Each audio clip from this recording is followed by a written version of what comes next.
I to je bila greška. Znate, ono što je bilo dobro kod Nikole Pašića i kod uopšte tih vlada u Kraljevini Srbiji, oni su imali neku trajnu politiku. Dakle, recimo, ako čitate dokumente Ministarstva za narodnu privredu, ja sam sve vremena nešto pisao o državnoj lutriji, ćete vidjeti da tamo svake godine se nešto investira u Makedoniju, u Kosovo, Metohiju. To su stotine učitelja, nacionalnih radnika. Kakvi su ti ljudi? Pa, kao i danas. Neće niko da ide u neko malo mesto tamo da se zakopa, svi hoće u Beogradu da budu. Naravno da će u Kraljevini SHS ti krajevi biti zapostavljeni. Međutim, iako su bili zapostavljeni, vi kad pogledate, 1912. godine u Makedoniji, Kosovu, Metohiji i Raškoj zemlji, negde oko 5300 učenika ima. 1937. godine, na 25. godišnjicu, 230.000 učenika i učenica tamo se školuju. 17 vodovoda, 1000 kilometara puta. Dakle, nešto se radilo, neki je sistem postojao. U krajnjoj liniji, hajde sad da govorimo, to je vreme kada je to i moglo, kad su se radile te zamene stanovništva i tako dalje. Ništa to ne podržavam, govorimo u kontekstu tog vremena.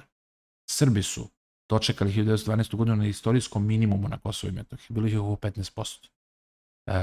Hitlerova vojska i Mussolinijeva su došla na Kosovo 1941. kada je Srba bilo 37%.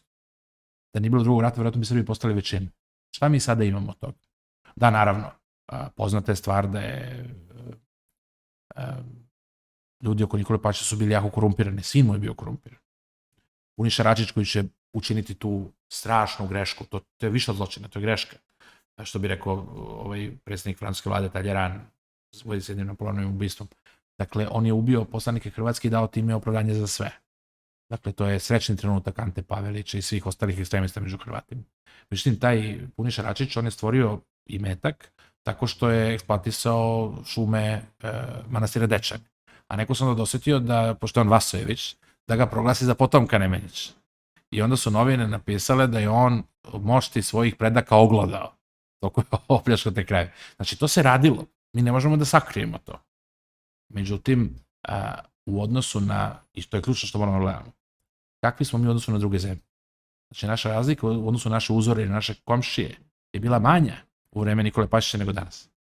I Nikola Pašić kada oslobađaju Kosovo ili ga osvajaju kako hoćete, tu je naravno jedno pitanje, nekog su oslobađali, nekog su osvajali, Nikola Pašić nudi Albancima, i to potpisuju se neki sporazumi u Nišu i u Tirani, najmoderniju status koji mogu da imaju, to je home rule irski. Nešto što Irci ne dobijaju u punoj meri. To je za Albance tog vremena vrhunac. Mi sad drugačije govorimo posle, pošto je Albanija dobila državu, pa ta država opstala, prvi, drugi svjetski rat, pa kosovski Albanci dobili univerzitet, pazite, koja je to manjina dobila univerzitet i gde? Znate, vi tek sa devolucijom 1997. godine govori se o geličkom jeziku, o pravima Veršana, Kota. I to ne kao prvi jezik, nego kao neki koji naravno Englezi smevaju, mislim, kao golubi jezik, ptiči jezik, kao stari Grci su se smejali, Ilirium i tako. Tako da, ta država je bila ozbiljnija. Da li je bila dovoljno ozbiljna, mi bi to mogli da kažemo da nije bilo ratova svetskih.